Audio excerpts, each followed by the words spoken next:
If you've got a presentation to give, the old adage, preparation is everything, is of course true.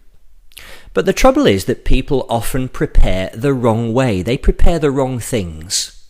So for example, given 20 minutes to fill is the word they focus on, or the words they think about. Well, how much content do I need to deliver to fill 20 minutes? And that leads them to create very densely packed slides full of bullet points and text and graphics and data. I'd like you to think of preparation in a different way. Think of things like, who's my audience? What situation are they in at the moment? What would they want to hear? What's relevant and important to them right now? Think about, what do I want my audience to think and feel as a result of me being there? This whole idea of taking them on a journey requires you to move them from A to B, to put them in a different place as a result of you having presented what you're presenting. Think in terms of preparing your own skills as a storyteller. Do I have some good anecdotes? Am I good at putting them across? Am I using, nice vocal tone and good body language? Thinking also in terms of the environment that you're going to be presenting in. Both the physical environment and also the mood of the room. Can you anticipate their mood, and are you able to adapt before you present if the mood is slightly different than you anticipated? So these are all really good ways of preparing for a presentation that has punch and impact, and it's different to the way people normally prepare. If someone were to ask me the question, how do I become more successful when I'm networking or when I'm pitching to clients, I would say one thing: learn how to tell stories. Storytelling is a really, really skillful thing. Think about how badly some people tell jokes, because they're a form of storytelling, let's face it. If you can learn to tell stories, particularly those that you're in, the benefits are extraordinary. First of all, if you're telling a story about how you've transformed the fortunes of a client, the beauty of that is that you're in the story. It can't be copied.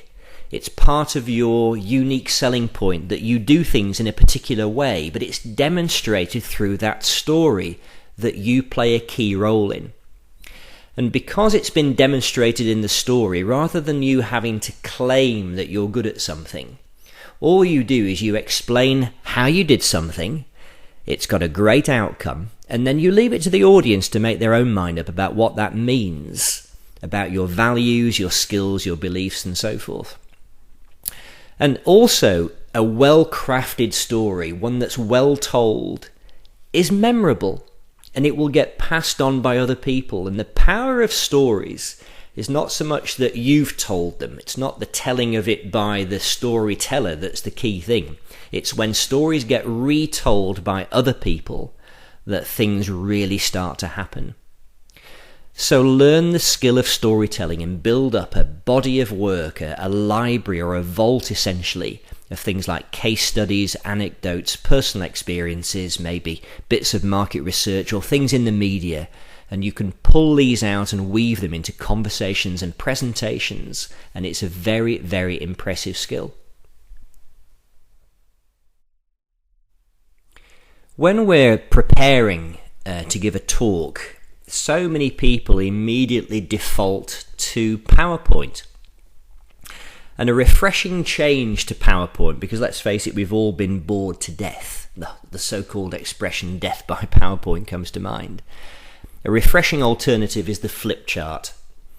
And the wonderful thing about using a flip chart is that, well, for a number of reasons. First of all, it's spontaneous. It's as if, the whole argument, the premise of the point you're putting across is being brought to life in front of the audience's eyes.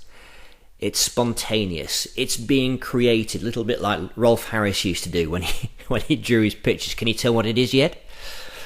And also, because the flip chart gives you an opportunity to engage with the audience, you can ask them a question or ask them, Can you give me some suggestions as to what we might do here? Or can anybody see the difference between this and then you write the results or the answers that have come back from the audience up on the chart. So the audience feels involved. It's more like a conversation rather than a pre-scripted thing which has been put in the can, so to speak.